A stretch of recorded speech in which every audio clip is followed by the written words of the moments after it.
So on today's show, we're going to ask an important question, and that is, what exactly does the left want from Republicans?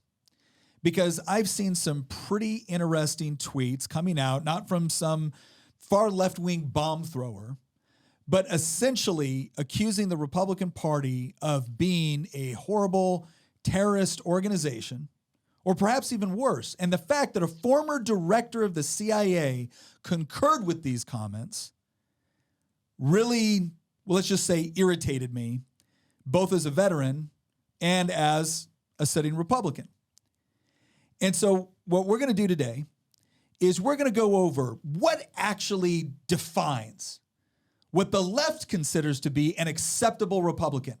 What do we need to provide them that will cease these endless comments on Twitter constantly accusing us of everything from bigotry to terrorism? And how do we actually get to a point of civil discourse? So we're going to discuss all of that and more coming up on this episode of Making the Argument. Everyone here at Making the Argument hopes that you walk away from this episode understanding more about where the left is coming from on these issues. And we hope that you walk away as well with more information to share, use, and have conversations that will lead to more constructive conversations. If that's the case, I hope you'll let us know in the YouTube comment section and leave us a review on Apple Podcasts and Spotify. Good job, Hamilton. That was flawless. With us, my beautiful bride, Tina, Queen of the Bees. Hello, everyone. Our resident historian and political prognosticator, Christian Hines. Hello. He did some prognosticating on the last episode. So yeah, you should go and check that out. Donut if you want to know what's theory. going to happen in midterms, he hates it when I do this because his actual predictions come a little bit closer to election day, which is totally fair. But anyways, and then of course, Nicholas Hamilton, the good Hamilton, the one that doesn't like central banking. Thank you, Nick. All right, let's go ahead and start off with the the tweet that I think Christian, did you send this to me? I think he I did. Found this. So I mean, it blew up. It got 130,000 likes. Yeah, 130,000 likes from the Twitterverse, which, by the way, Christian did some interesting research on this. And Twitter, if it was its own congressional district, It would be like in the top 5 bluest district. It would be basically like Burbank. So there you go. Whenever you go on Twitter, just understand you're pretty much talking to the sociology department at Berkeley. All right. So Edward Lucy, I don't know. We'll go with Luce. This is what he tweeted. I've covered extremism and violent ideologies around the world over my career. Have never come across a political force more nihilistic, dangerous, and contemptible than today's Republicans. Nothing close. 130,000 likes. What I thought was even more interesting is then General Michael Hayden got on and he said, I agree. And I was the CIA director. All right. Let's put this in perspective. So the comment is, have never come across a political force more nihilistic, dangerous, and contemptible than today's Republicans. Nothing close. Well, he was probably in his mom's basement. Let me. He's not. He's the editor at the Financial Times. I wish this was some random guy with 4 followers on a blog in his mom's basement somewhere. It's not. This is someone that is not even considered extreme left wing. This isn't HuffPost. This isn't some weird dude that managed to weasel his way into Vox. Right. This is Just a normal reporter. normal reporter for the Financial Times, nonpartisan. who's followed by the former CIA director. Careful analysis. Let me put this in perspective on the claim. Again, never come across a political force more nihilistic, dangerous, and contemptible than today's Republicans. Nothing close. That was the claim. So in 2008, I'm on my second tour in Iraq. Now, keep in mind, General Hayden, as a former CIA director, would probably be aware of some of the organizations that we were going after Iraq and some of the specific names. And there was one guy in particular that I won't say his name, but he's not around anymore anyways. But he was on the top 10 list in Iraq. And the reason why he had made it on the top 10 list is because this guy liked to find orphaned children, which in Iraq means they didn't have protection from a family, and a lot of times mentally handicapped females. And what he liked to do was put suicide vests on them and then walk them over to the homes of his enemies or into crowded marketplaces and detonate them. There had been, I think, over 100 different operations launched to try to get this guy over several years. And the day that we found him. He briefly attempted to fight back. That didn't go well for him.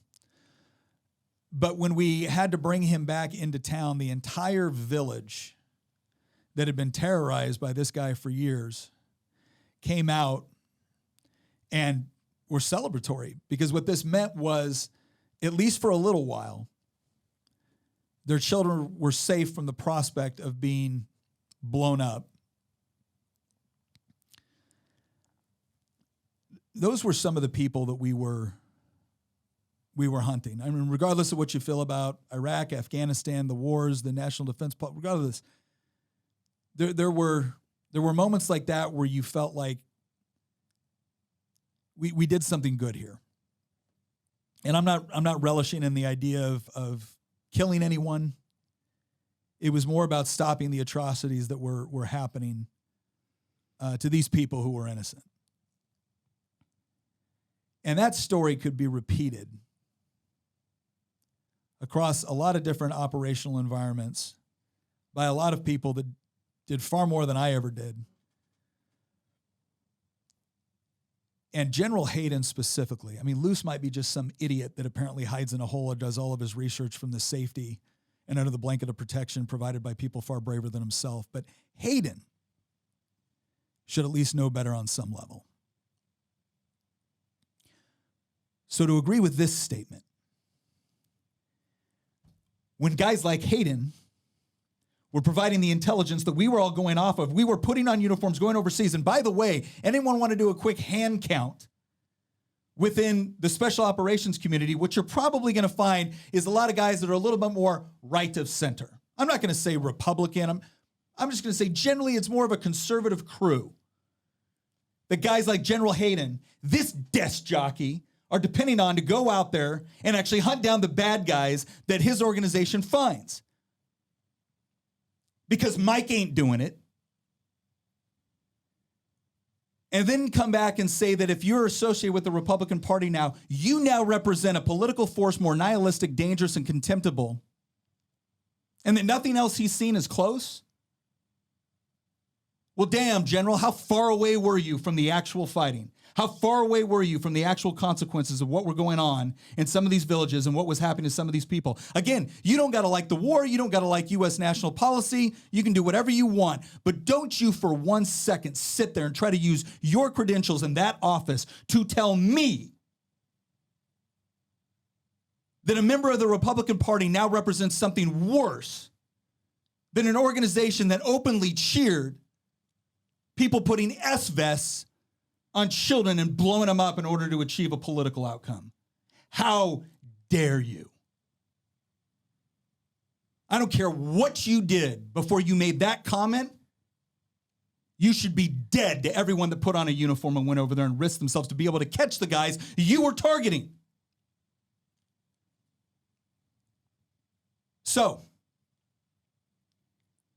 if that's what the Republican Party now represents, let's go ahead and go into, all right, what would be more acceptable? What would be more acceptable for Ed here and Mike? What would they be more happier with? Probably Liz Cheney. Probably. Liz Cheney was a, big fan of trashing other Republicans. But not only that, if you actually look at her voting record. She's a war hawk. Oh, my gosh. It's worth noting that this tweet was sent the day after she lost that primary in a landslide. It's also worth noting that Hayden was the CIA director, first off, while you were over there. Yep. Second off, he was the CIA director at the end of the Bush era. Mm-hmm. He was the last CIA director that George Bush had, and he was the first one that Barack Obama had. Yep. He also was the guy that oversaw the beginning of what became the NSA spying scandal. He has a long and storied track record of having absolutely no regard whatsoever for the Fourth Amendment. One thing that I find very fascinating about his record and the type of Republican that he would support is it's people like him that used to run the Republican Party. I really do view this as kind of like a petulant child that's kind of upset that things aren't going the way that they want. It was Hayden Republicans that were running the party for for decades after Ronald Reagan left. It was like for 20 years or so that they were running the party. They controlled the nomination contests for a very long time. They're the ones that gave us George Bush, and then they were the ones that gave us John McCain, and then they were the ones that gave us Mitt Romney. And the irony being that the second that they stopped winning, well, really, they were losing that whole time, right? But they were winning within the party, even though they would lose to the Democrats. You know what type of Republican they really want? They want a Republican that will lose to a Democrat. That's the type of Republican that they really want. Well, and you can see it in some of the comments. So, I mean, for instance, this is, for any of you that remember how the media talked about Bush, right? Baby killer, bigot, racist, idiot, moron, sexist. I mean, anything that you could imagine being thrown at a Republican today was thrown at George Bush. Sure. War criminal, which I know people, I know people that will make some good arguments for decisions he made that, I mean, were horrible with respect to some of the decisions with respect to war. But here's what's interesting is that now the Washington Post said why you should listen when George W. Bush defends the media. Joy Behar, the thing about this, Donald Trump has now done something I thought he would never do. I like the fact that I like George Bush now is what I'm trying to say. This is Joy Behar on The View. And then Aziz Ansari from Saturday Night Live. What the hell has happened? I'm sitting here wistfully watching old George W. Bush speeches, just sitting there like, what a leader he was. He guided us with his eloquence. Right? And then you have the same thing, Ellen DeGeneres, all these other people, you know, the Guardian, all of them coming out, you know, saying all these nice things now. But here's what they said when he was president. How Bush's grandfather helped Hitler to rise to power. What has George Bush ever done for women? There was an internet hoax that said Bush had the lowest IQ of all presidents, which was widely spread as fact by liberal pundits. One conservative commentator called it the Bush derangement syndrome. I mean, you go through this whole thing again. What they were saying about they liked George Bush as soon as there was a different Republican as the target. Donald Trump was the most hated Republican since Mitt Romney, who was the most hated Republican since John McCain, who was the most hated Republican since George Bush. I mean, I can go all the way back. My first taste of like American politics in the sense of like being engaged in the process and following things and then voting was the 2012 election. I was 18 at the time. And I remember the attack ads. I remember what Democrats were saying about Mitt Romney. I remember watching an ad from the Obama campaign. This wasn't even a super PAC. Basically going so far as to accuse Mitt Romney of giving people cancer. Oh no! In fact, before we do that, because we've got an article to actually prove that was done. Let's also talk about. Here's what the Huffington Post had to say about John McCain after he died. In addition to his lifetime of public service, McCain moved the needle on glioblastoma awareness. He dedicated his life to serving the country he loved. I have no doubt that Maverick's legacy will forever be an important model of leadership and civil discourse. And here's what the HuffPost thought about McCain back in 2008 when he was running against Obama for president. On the red carpet for McCain, Hitler, Stalin, and Jeffrey Dahmer. I swear the pre-debate coverage on E is totally awesome. Oh no, it was Hitler's Satan. Yeah, Hitler's Satan. What did I say? Oh, Stalin? Oh, it was Satan. It was. I'm sorry, Satan himself. Stalin was just runner-up. But yeah, on the red. So this is again after he died, and now it's. You know, now he's this wonderful guy that you know lovingly served his country. But before then, he was the equivalent of Hitler, Stalin, and a serial killer. All right, now let's go to Romney, because Romney's the latest favorite. Oh, they love him now. Oh yeah, but I can remember when you were actually when he was running, and you started to talk about this, right? He was a sexist, he was out of touch, and the worst one is that he was literally killing people with cancer. When he was, I think, governor of Massachusetts. And ran Bain Capital. The whole entire argument was basically that, they didn't have these like safety precautions in or something, and this person got cancer and then they got laid off and it was all Mitt Romney's fault. Yeah. And but what's so incredible about this is that now he's their hero. Yeah. But he's only their hero because he's doing what they want. You know who Mitt Romney reminds me of, and some of these people in general reminds me of, this is something that only our Virginia audience will understand. He is their Emmett Hanger. No, and what I mean by that is when they vote their way or they make public statements that support the left-wing narrative, right? Which is what they're doing right now. Mitt Romney is probably one of the most liberal Republicans in the Senate, and he routinely gives credence to the left by just attaching his name to something. Therefore, oh, it's bipartisan. Oh, well, because Mitt Romney signed off on it, it's bipartisan. Or it's bipartisan because Liz Cheney signed off on it. But I guarantee you, and we saw this, right? I was about to say, I guarantee you, if he ran for president, they'd hate him. He did run for president, and they did hate him. And they did say he was the worst human being to have ever run for president.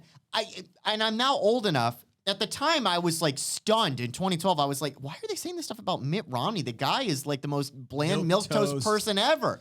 But then 4 years later, I saw them say the exact same thing about Donald Trump. And then I went back to the archives and I saw, the clips are all on YouTube. You can go find what people were saying about George Bush back in the early 2000s. I was too young at the time to really be paying attention to it, but the archives are still there. You can go and see what people said about these people. It's the same script over and over and over again. It's the same exact stuff.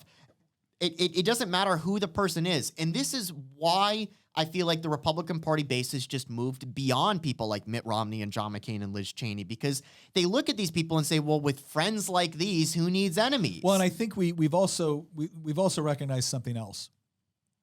And that is when you get a Republican that gets a little bit too cozy with chasing favorable headlines from a media that fundamentally does not like Republicans or conservatives, it ends up bleeding over into policy, right? It's never something where a Republican is just criticizing a particular comment or a particular approach or a particular style, right? It's not something where Mitt Romney is just, questioning some of Trump's comments or style. There's a lot of conservatives that I respect. I've done it.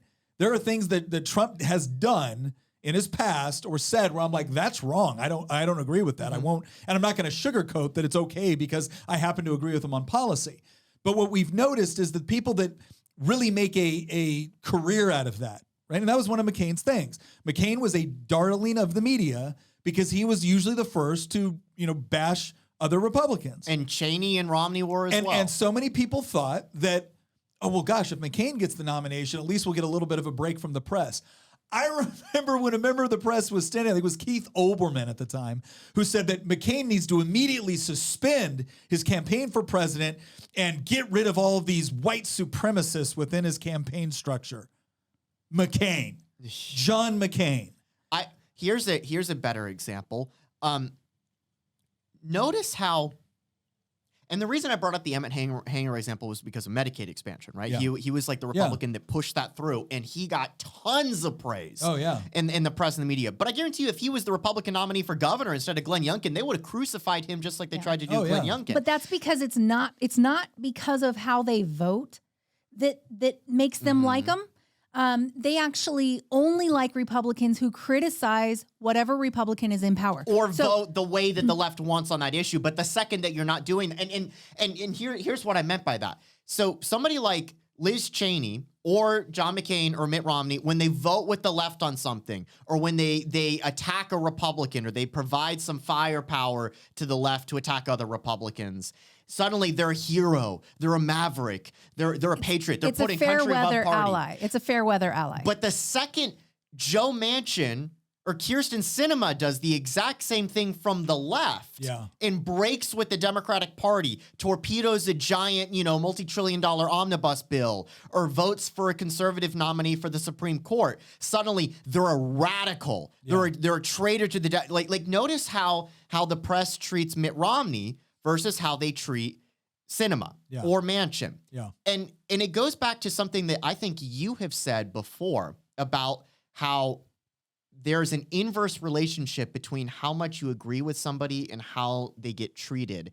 And this is a problem that we have within the conservative movement, but I think that there's actually a bigger role to be said for the entire country. And basically the argument that you were trying to make was, I'm going to reserve 90% of my attacking, so to speak, towards somebody that agrees with me 90% of the time.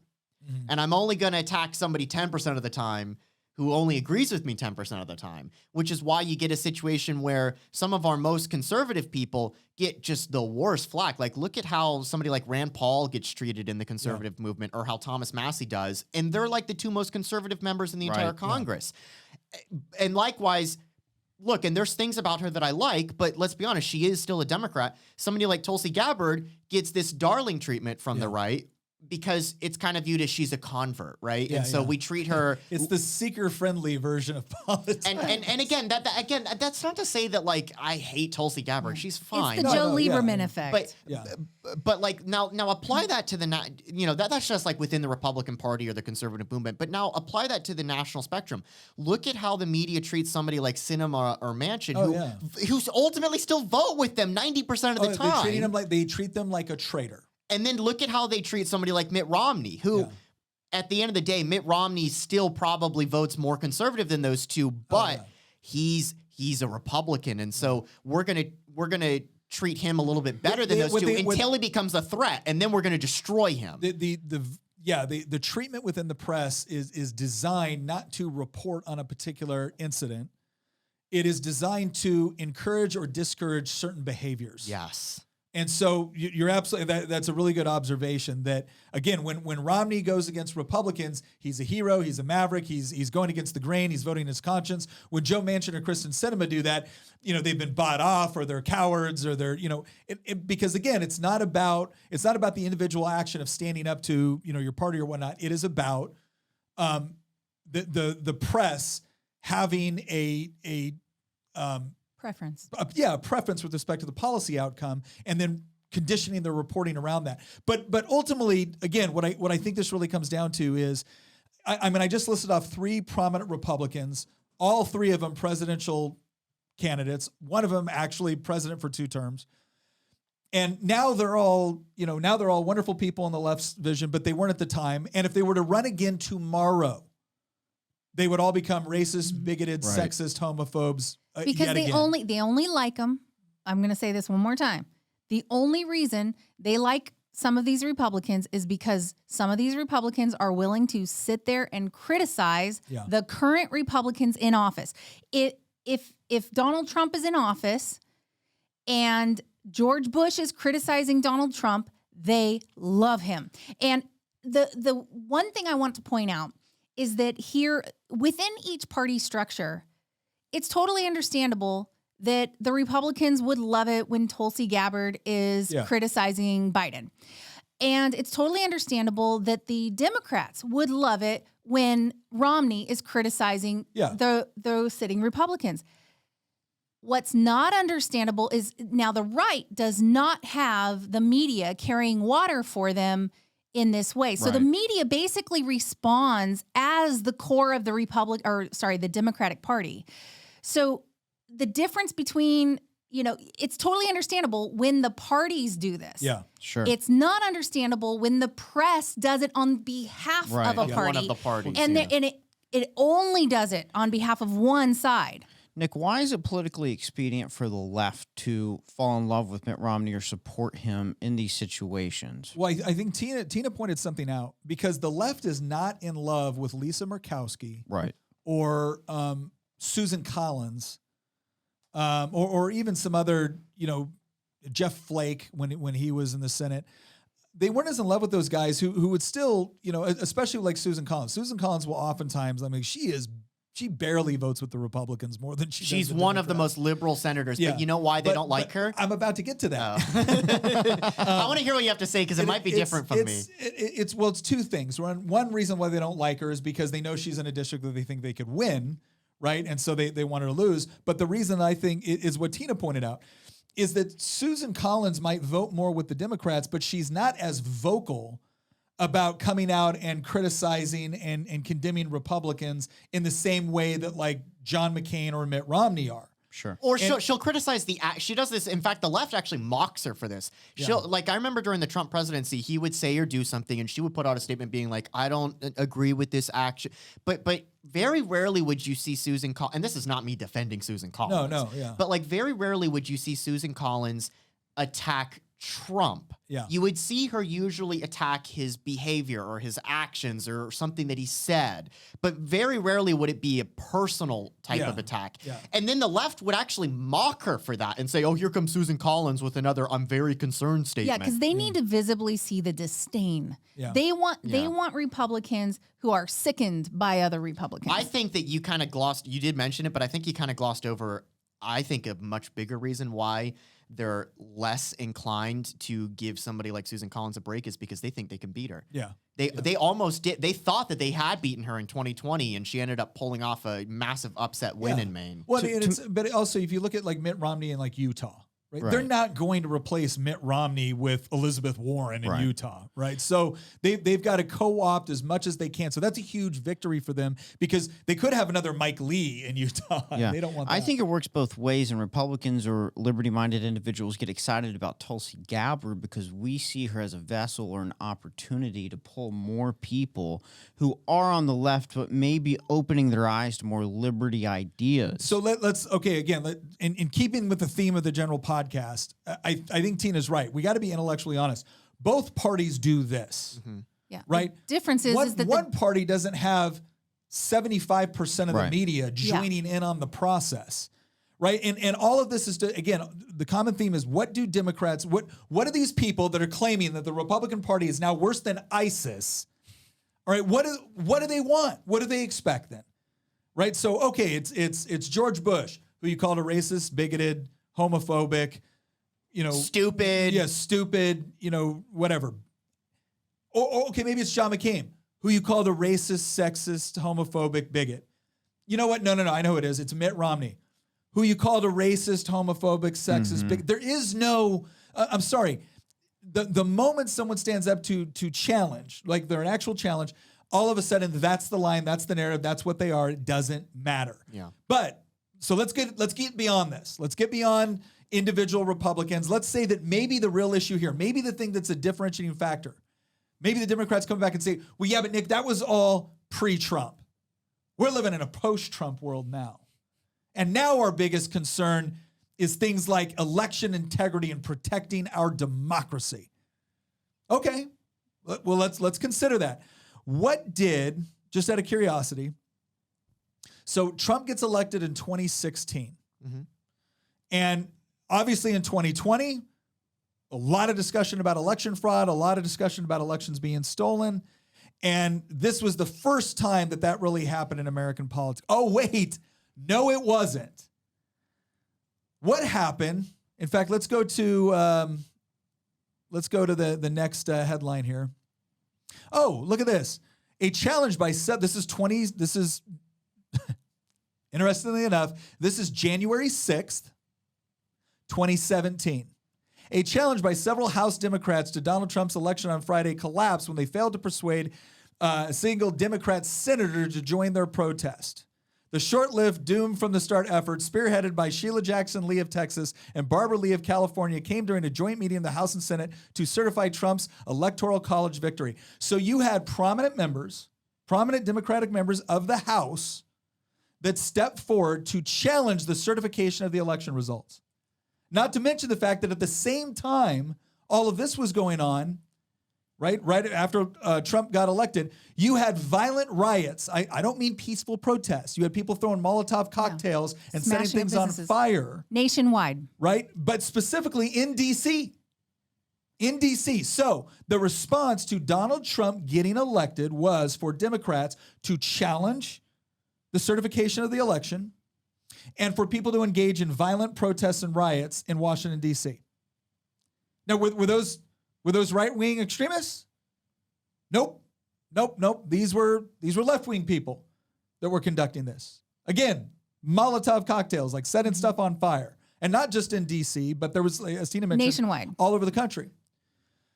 All right, but maybe it stopped there. Maybe they got it under control. It's not like they went into the Capitol building or anything like that. They set their fires outside and they hurt their people in different in private cities, businesses in their private communities. businesses and stuff like that. So maybe it all stopped right there. Oh, no, it didn't. Stacey Abrams, the person that's still going around claiming to be the legitimate governor of Georgia. So if you're going to tell me if you're going to tell me that this is just so egregious, that this is representative of something so fundamental to our country and our way of life, my question is, why is it that in 2016 and 2017, when this was going on, was it okay then? Why was it acceptable then? Because even though, and you had Democrats that disagreed with it, I will give full credit. Let's be intellectually honest. Not every Democrat agreed with this approach, but a lot of them did. And a lot of others provided excuses for why what they were doing was just something that was born out of passion and genuine fear and concern, right? It wasn't, let's lock people up without trial for over a year. It was, no. These are people that are just genuinely concerned. So you don't get to tell, again, you don't get to tell conservatives who watched all of this taking place for 3 to 4 years that, oh, no, it all started on January 6th. You don't get to tell them that.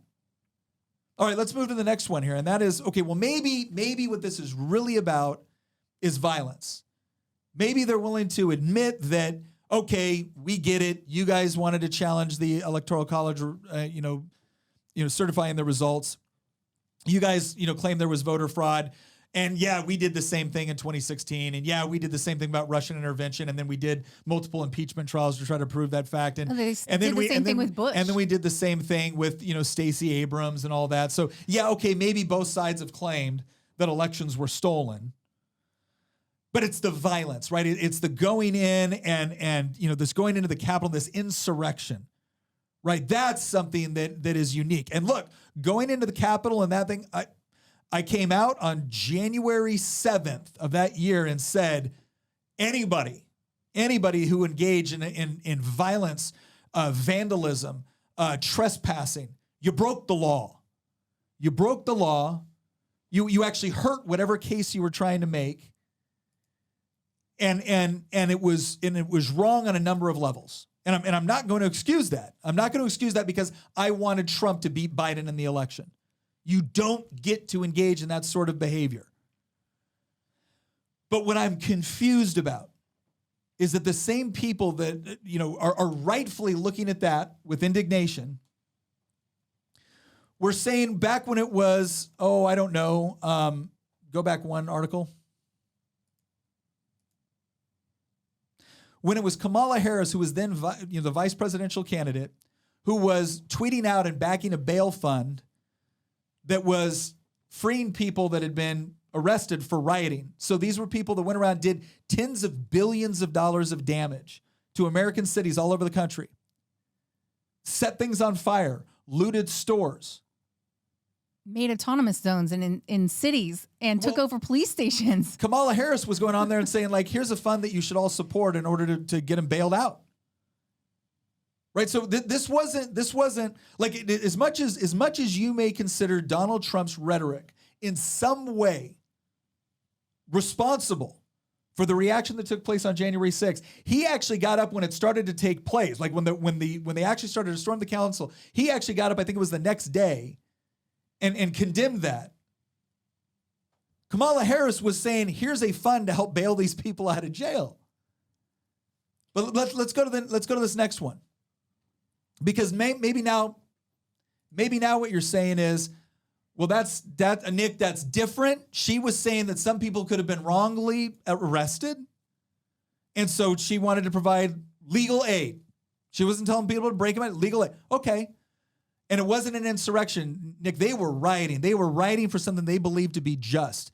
Well, Seattle Mayor Durkin, Chaz, and remember, this was the autonomous zone that was set up in Seattle, has a block party atmosphere and could turn into a summer of love. I remember her saying that. Now, to put this in perspective, if you want to talk about something that's an insurrection or has an insurrection quality to it, these were areas that took place in Seattle and I believe Portland, where people took over, like city blocks, in some cases kicked out the police, kicked out other like private business owners, and set up what they called autonomous zones where they were the only recognizable legal entity within that zone, and they could control who entered, who left.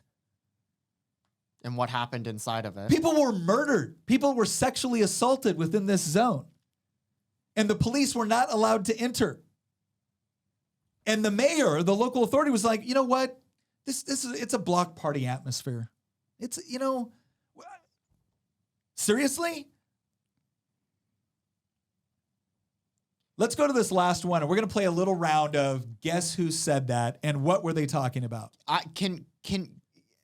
Can I say one more thing before we get to this? There's a story that I think really gets to the point of the left's hypocrisy when it comes to election fraud. Many people don't remember what happened after the 2004 election.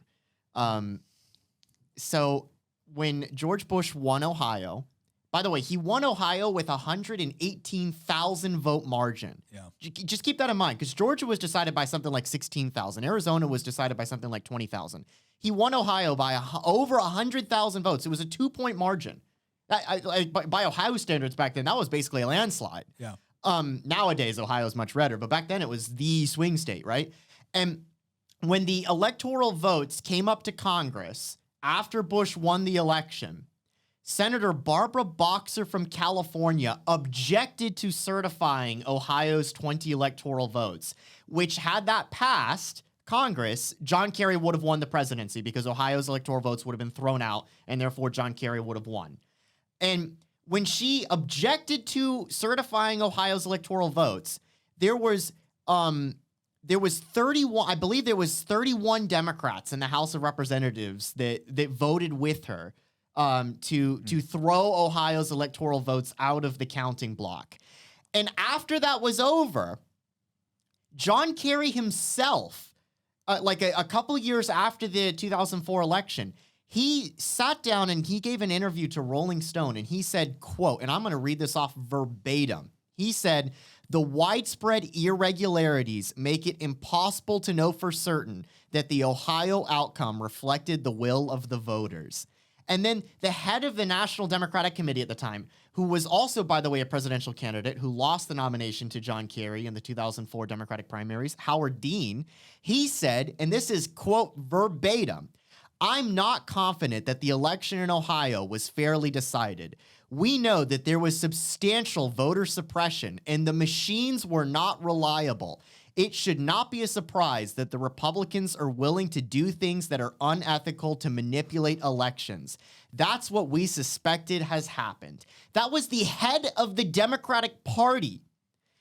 Quote, no alterations of the quote there. Direct quote of him saying that literally that an election in Ohio that was decided by 100,000 votes, it wasn't even close, was stolen from the Democratic nominee. And then the Democratic nominee himself saying, "I don't think that the outcome in Ohio reflected the will of the voters." Really? You losing by 100,000 votes that didn't reflect the will of the voters? So I'm sorry, but for them to say Donald Trump has shattered historical precedent, this is an unprecedented attack on our democracy. Oh, so when Republicans object to a vote certification, that's an attack on our democracy. But when Democrats object to a vote certification 15 years ago, well, that's upholding democracy. Despite the fact that the vote margin in Ohio was something like 5 times the vote margin that it was in Arizona or Georgia.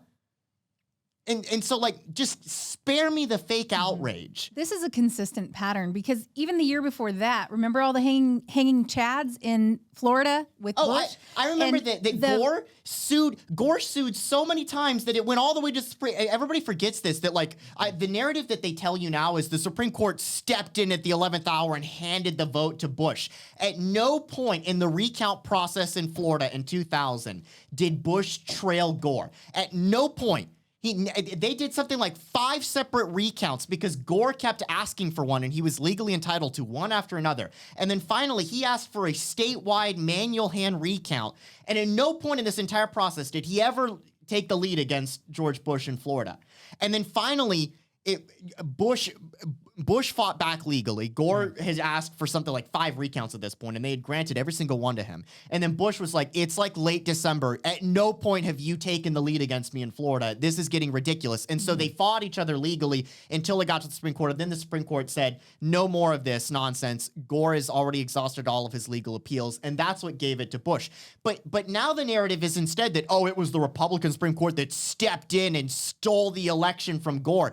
He never led in Florida. Yeah. Never led in any of the recounts. The point is, this has been a consistent pattern for the last 20 years with the Democrats doing this every single time. However, if you were to talk to a Democrat, they would act as though they have absolutely never done this. They won't even concede that they did this. Yeah. They will act like they never did this. And the reason why is because history started 5 minutes ago on almost every single topic with the left. Almost every single topic, because you can find leftists who have flip-flopped time and time again, consistently through time. The only thing consistent about the Democrats is that they will flip on everything. They'll act like they take a stand on one thing and then they flip a few years later. The moment I've said this before, if you want to know what the Democrats want to do in 2 to 5 years, just look at whatever they start the sentence with. Nobody wants to X. Whatever X is, the moment they get power, they're doing it within 2 to 5 years. Just go to Twitter and you'll see what they want to do.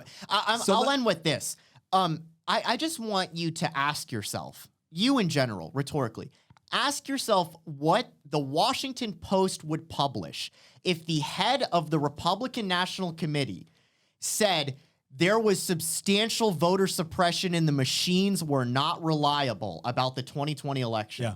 Because that is a direct quote from the head of the Democratic Committee from 2004. You know what didn't happen in 2004? I'll tell you what didn't happen in 2004. You didn't have multiple states going into special sessions and in some cases against their own state constitutions, radically changing the voting laws within their country and doing so rapidly and so outside of normal procedure that you actually had judges stepping in after the election and saying, you shouldn't have done it that way. You're going to have to fix it. We're not going to overturn anything, but you shouldn't have done it that way and you got to fix it. Like, that didn't happen in 2004. They used COVID. That didn't happen in 2016. They used COVID as the excuse for doing it. That's correct. They used COVID excuse for doing it. But there's no clause in most of our constitutions that I'm aware of that says that, hey, here's the rules by which the government has to act, unless there's COVID, in which case just throw this all out and do whatever you want. Right? That doesn't exist, and it doesn't exist for good reason. But listen, let's do something. We got one more thing to go to, but before that, I want to go into something that Tina came in this morning. She's like, we've got to do this, and I do what I told. So we're gonna play a little game. Since when? I do what I told when Tina told me. I've heard about this. I wasn't on this show the last time that you guys did this. Oh, you weren't. So you get to be a part of it. This is my first time. So I'm you don't get to do what Hamilton does, which is just guess Obama. You've got to let it. You have to let it simmer for a second so that the listeners can. Yeah. So I'm ready. I'm gonna read off the quote, right, or the statement, and you've got to tell me. You know, was this about January 6th? Was it about, other riots that may have taken place? But more specifically, you got to give me some indication of who said it. Okay? Okay. All right. No cheating? No cheating. If you look this up on your laptops or phones like Hamilton did last time. That one time. Yeah, that's where the Alexander Hamilton came out in Hamilton. Oh, gosh. All right. Who said protests were supposed to be peaceful? No, that's the whole thing. They actually, quote, who said protests were supposed to be peaceful? Oh, man, see, if it said mostly peaceful, I would have been able to answer it with CNN. All right. So who is the person that said that? That is the full quote. I'm not saying who said protests were supposed to be peaceful. I'm saying their quote was, well, who said protests were supposed to be peaceful? Oh, who said? Yes. I'm going to say Obama. Sorry. Who said Tina says Obama. Peaceful? Oh my gosh. It clearly was some guy working for the Boogaloo Boys, right? No. Yeah.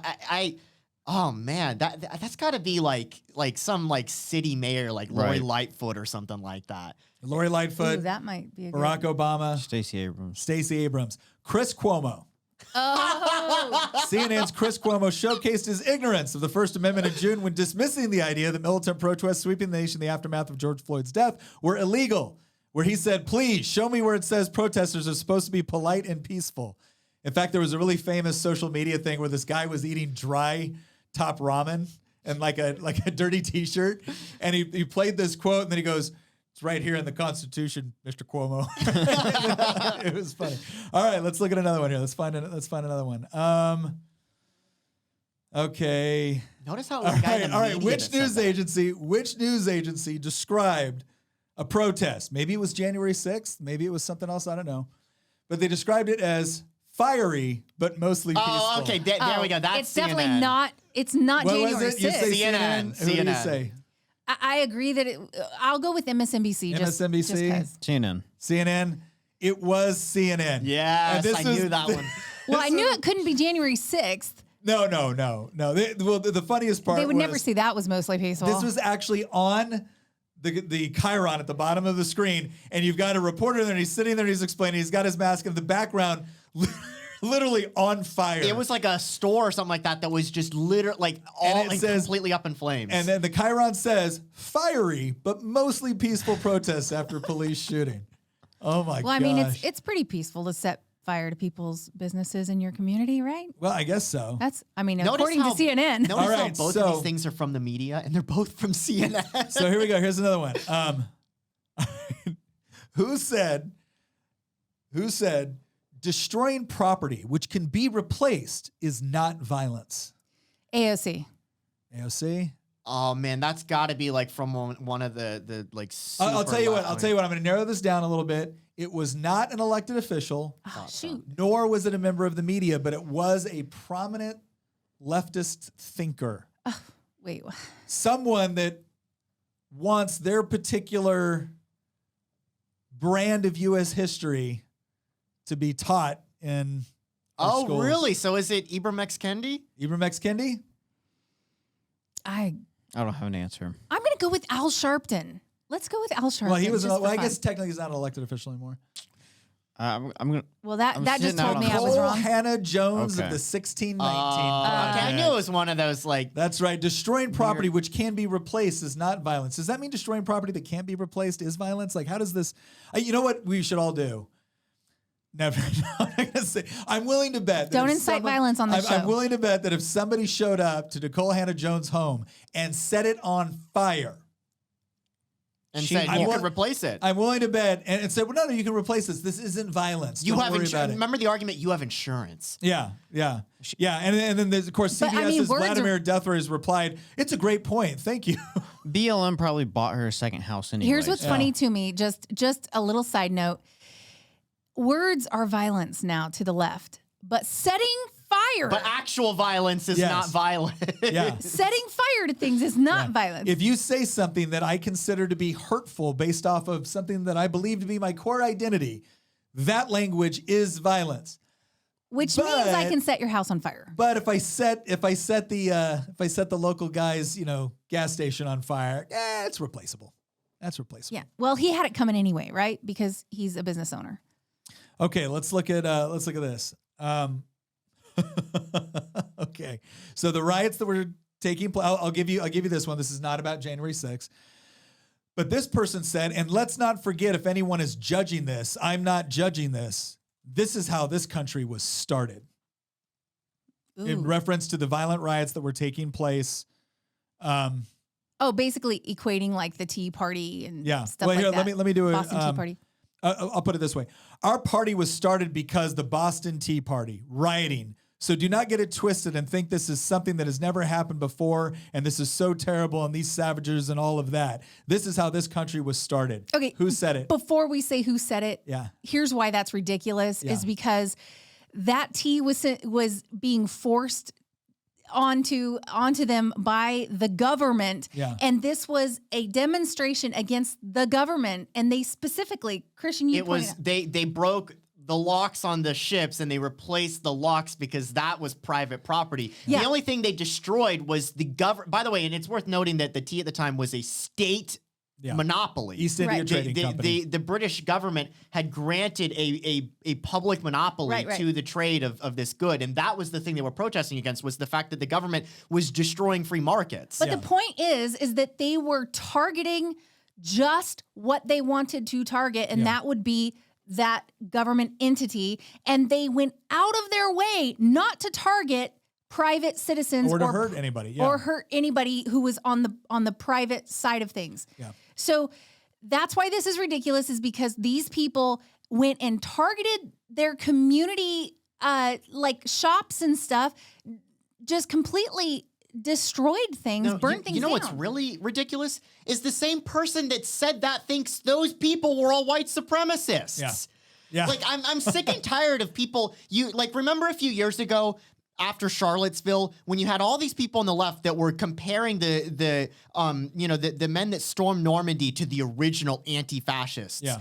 You all think those people were evil, racist bigots. Yeah. I can't tell you how many times people on the left have like just described anybody that was born before they were as being this irredeemably racist, segregationist. No, look, white and as much as I love this particular rabbit trail, the question was, who said it? Our Who said country it? was started because the Boston Tea Party rioting. So do not get it twisted and think this is something that has never happened before and that this is so terrible and these savages and all that. This is how this country was started. Who said it? Oh my God. Wasn't an elected official. Was not an elected official. It's got to be somebody else in the media again then. I have no idea. Huh. I'd like to poll the audience. Yeah. It was. If we were live streaming right now, Okay, I'll give you a hint. CNN. Again? Was it Chris Combs? Don Lemon. Don Lemon. Don Lemon.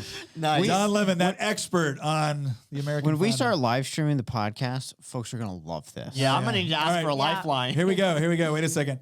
All right, this one I'm not going to. There was a. Okay, let me see here. I'm trying to give you. Okay, there was an author from the New York Times, and the title of the article was "Help Me Find Trump's Anarchists in Portland." And so this was part of this argument that when Trump was accusing anarchists of being involved in a lot of these riots and whatnot, the media was coming out and going, "Well, he's making these statements without any proof." Blah blah blah blah blah.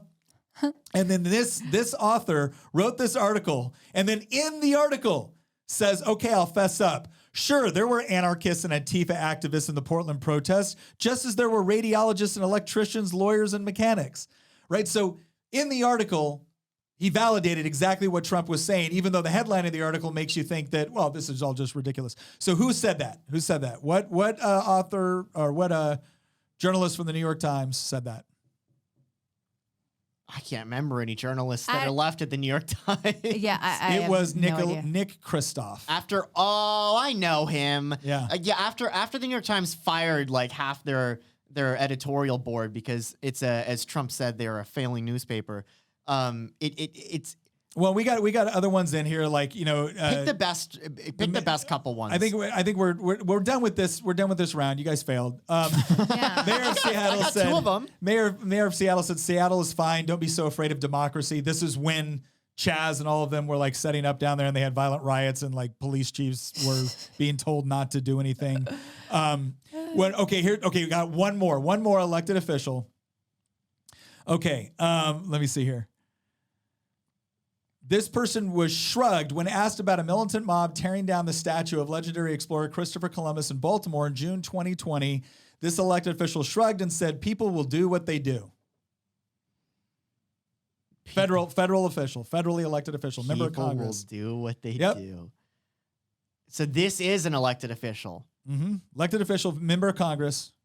Oh, Can you give us the chamber? Could you narrow it down just a little bit more? House chamber. It's Nancy Pelosi. Nancy Pelosi. That's my guess. I can't even. No, I'm someone from the squad. Nancy Pelosi. Journalists I got referencing three the now. That's removal the of a squad leader. Columbus statue. Journalists referencing the removal of a Columbus statue in Baltimore. Shouldn't that be done by a commission or the city council, not a mob in the middle of the night throwing it into the harbor? Pelosi. People will do what they do. Interestingly enough, when somebody came into her office, sat down and took a picture of them with their feet on the table, she did not respond with, "Well, people do what they do." No, that was different. So look, here's the bottom line. All right, let's sum all this up because we still got a couple of things to talk about. I refuse. I'm at the point right now where I refuse to be lectured by people, mainstream people, right? We're not talking about random crazies here. We're talking everyone that we cited was essentially a mainstream Democrat candidate, elected official, member of the party or member of the mainstream Media. left-leaning press, even though many of them would not consider themselves left-wing. They would just consider themselves objective journalists.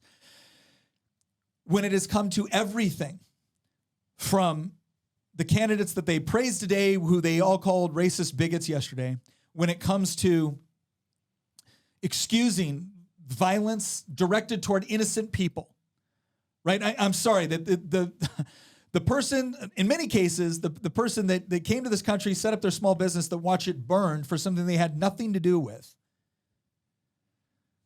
For the people that were harmed, innocent people, bystanders that were harmed as a result, to watch the same people talk about this as, hey, this is all just a part of the process. And then come back later with this sense of righteous indignation at every piece of rhetoric that they don't like or action that they don't like. And again, some of them, I agree. Like some of the comments that the left will make about rhetoric coming from some people on the right or actions coming from some people on the right, I've come out and said, yeah, I don't like that, or I think that's too far. I think that's too much. The difference is that I don't mind saying it when it happens because it's objectively true that that's bad. I have a huge problem with the same people that have perpetuated this sort of activity, whether it be rhetorical or whether it actually be physical action. Then coming out and just, again, commenting with all of this manufactured righteous indignation as if this is so unprecedented and never been seen before. No, it has been seen before. You've been doing it. In some cases, you've been doing it and encouraging it for years, if not decades. And what you are now finding is that you have convinced other people that this is the way it's done. When you are saying that people that riot through a town and burn it down and then set up autonomous zones, when you refer to them as heroes, when you refer to them as being on par with the founding fathers, when you suggest that these are people that are just carried away by in what they perceive to be as injustice, and their passionate seeking of truth and justice is leading them to these actions, you don't get to be surprised when people who don't think the way you do decide to implement the same tactics.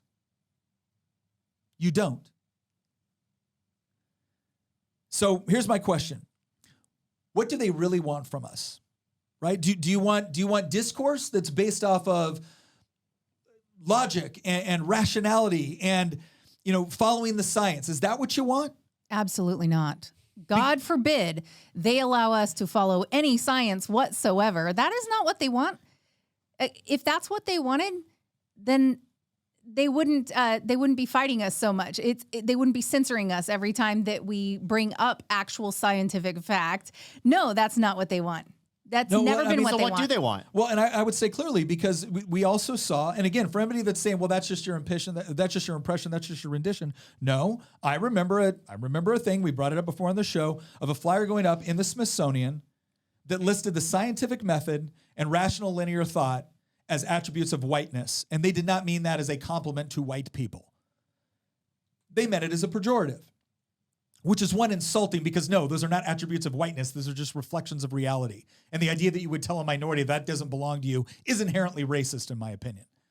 But no, you don't just want that, because you're willing to throw it out and abandon it the moment it conflicts or collides with whatever your policy objectives are. So maybe it's just you want us all to calm down with the whole stuff about elections. No, you don't. No, you don't. Because you'll come right out and make all sorts of ridiculous claims about elections, about election law, when it suits your purpose. Maybe it's just civility. Maybe, what you want is, regardless of what you think about election law, regardless of what you think about narrative versus logic, maybe we can all just do with a little bit more civility. I sat there on the floor of the House of Delegates for 2 weeks being called a racist, a bigot, getting compared to segregationists, getting compared to Nazis, because I disagreed with the gun laws that Democrats were trying to pass. And if you want a little bit of hard history, because Democrats are always crying for hard history, you want some hard history? Here it is. Most of the gun laws that were passed in this country, early on in this country's history, most of them in the South were racist in nature. Explicitly so. Explicitly so. But if I stand there and I say, I don't think the gun control bill that you want is going to achieve the shared objective, which is to have less people misusing firearms. If I say that, you feel perfectly at peace with comparing me to racists, segregationists, and Nazis. And I'm supposed to sit there and take it. Well, one day I got tired of taking it.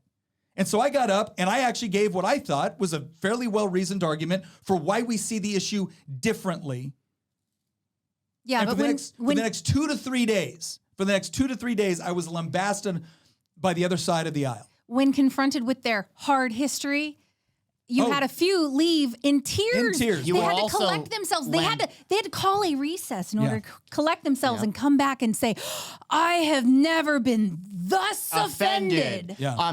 Nick was also lambasted in the press. I remember Remember what the Richmond Times-Dispatch wrote about that speech? Oh, yeah. Delegate Freitas suggests that abortion leads to mass shootings. Which was interesting because the guy, the journalist that came up asked me that question on the floor. He goes, are you saying this? I said, I don't even know where you got that from what my comments were. I said, here's what I said, here's what I meant, and here's how I explained it. Didn't matter. The headline read the same way because they had a goal and they had an agenda. And that agenda was not to expose people to what I actually said. That agenda was to color what I said in such a way as to try to make it look as bad as possible in order to achieve the left's agenda.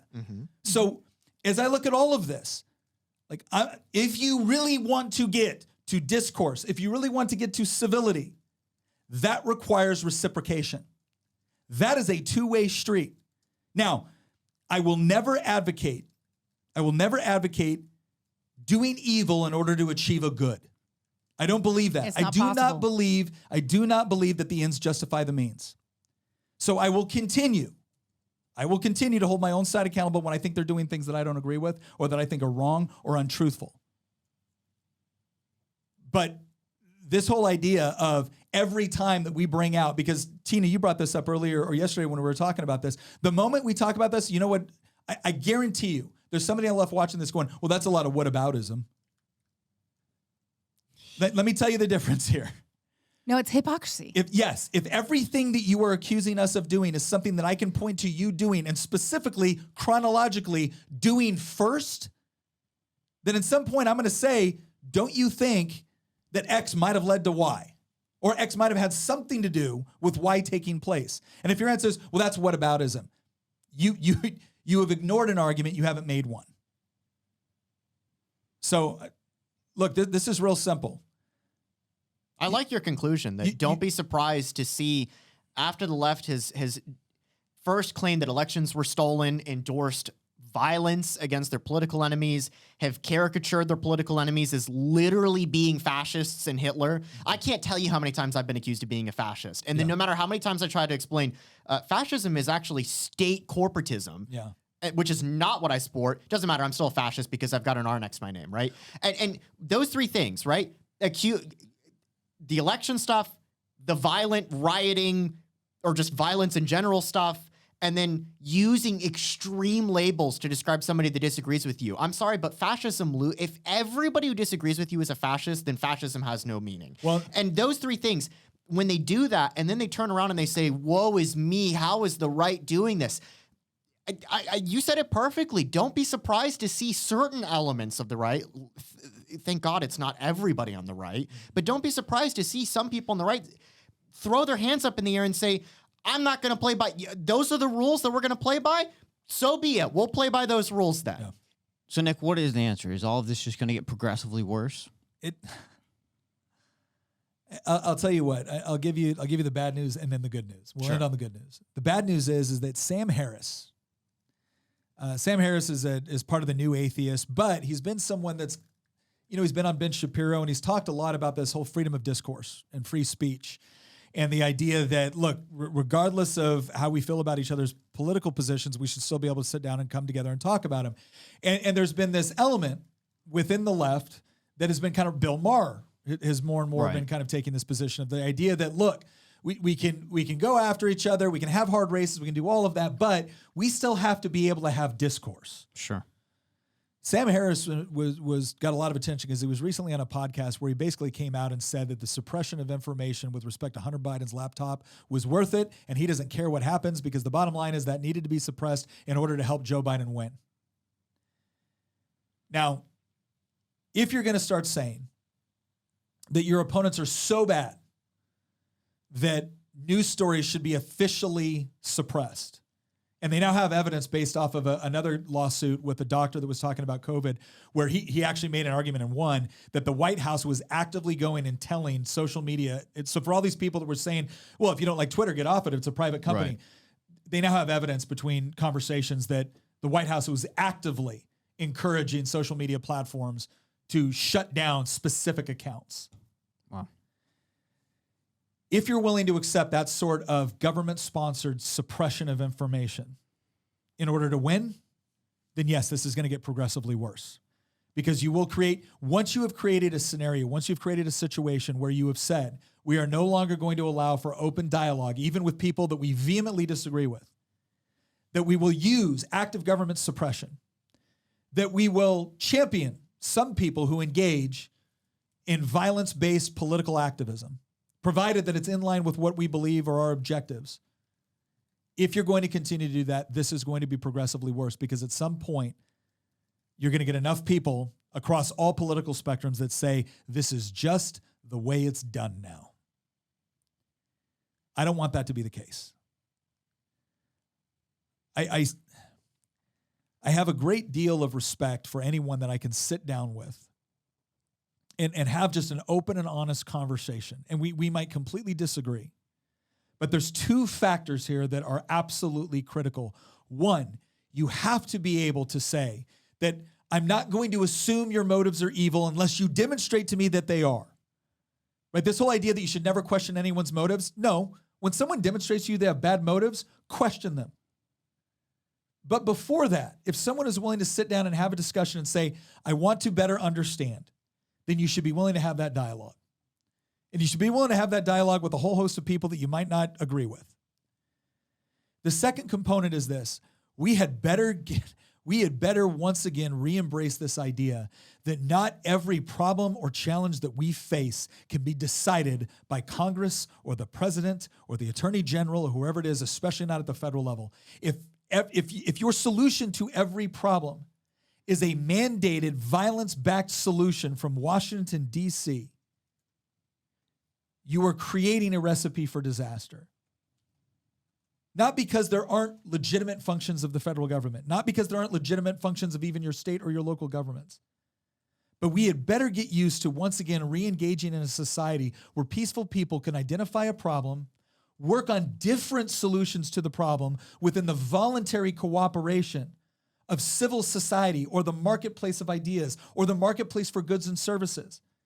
And then we can find out through different ideas what works best, with the understanding that in many of these cases, it isn't just a one-size-fits-all solution, and it certainly isn't a one-size-fits-all solution imposed by those with the best political connections. But that's going to, in order to remove so much of the hostility from the conversation, you have to be willing to engage in genuine coexistence, which is not a bumper sticker you have on your car. It is the ability to resist the urge to coerce those whom you can't convince. If somebody is not directly infringing on your rights, your property, your liberties, let them be. You might not agree with what they're doing, but genuine freedom is not the right to be able to elect political representation every 1 to 2 to 4 years. It's about being able to go out and live your life the way you want, provided you don't infringe on the rights and liberties of others, and to let them do the same. So I think that's critical. And I think if we can once again embrace that, then you will actually have an area of far more civil discourse.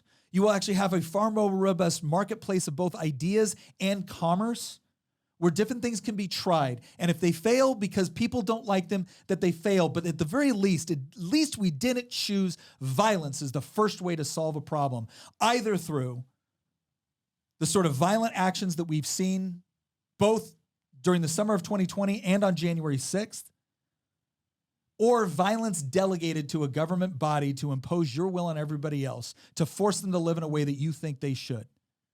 Let's get back to more voluntarism. That's the way you get back to more civility in politics and civil discourse as a whole. All right. Listen, I know this was this kind of a tense one, but again, that original tweet from General Hayden, I wasn't going to let that go because that's the sort of, again, when you ask the question, how does this get progressively worse? When stuff like that can be said by prominent members like that, what they're actually doing is they're encouraging violence against people that they disagree with. When burning down a 7-Eleven in Milwaukee is considered a legitimate form of protest, but questioning someone on the legitimacy of some of the aspects of gender theory is considered an act of violence. Again, they're not just doing that to shut down debate. People are doing that in order to give themselves proper motive and conditions in order to be able to use violence against their political opponents. And when General Hayden says that if you're a Republican in this country, you're worse than ISIS, he's setting up that sort of illegitimate violent action toward others, and he's trying to give it an air of political legitimacy, and that cannot be accepted by either side, no matter where you fall on the political spectrum. If you adopt that, then yeah, this is going to get progressively worse. But I still think there's enough Americans that reject that sort of thinking and reject that sort of hyperbolic categorization. So once again, thank you for joining us this episode. Join our Volley chat. Let us know what you thought of this episode. Again, link in the description. Yeah, the link for the Volley chat is in the description. That has been a really good, I got to give Hamilton a lot of credit. It's been a lot of fun. It's been a lot of fun. We've gotten to know a lot of our listeners, a lot of our viewers. This show has benefited greatly from their insight and their feedback. So, well, and like we've told everybody, our mission is to come to this table on every episode, empowering our folks to lead and have better conversations, more constructive conversations. And we can't possibly know if we are, succeeding in that effort unless we're hearing from our folks. And we believe that this is the best way to communicate with our listeners. All right. Once again, thank you to everybody listening, and we'll see you next episode.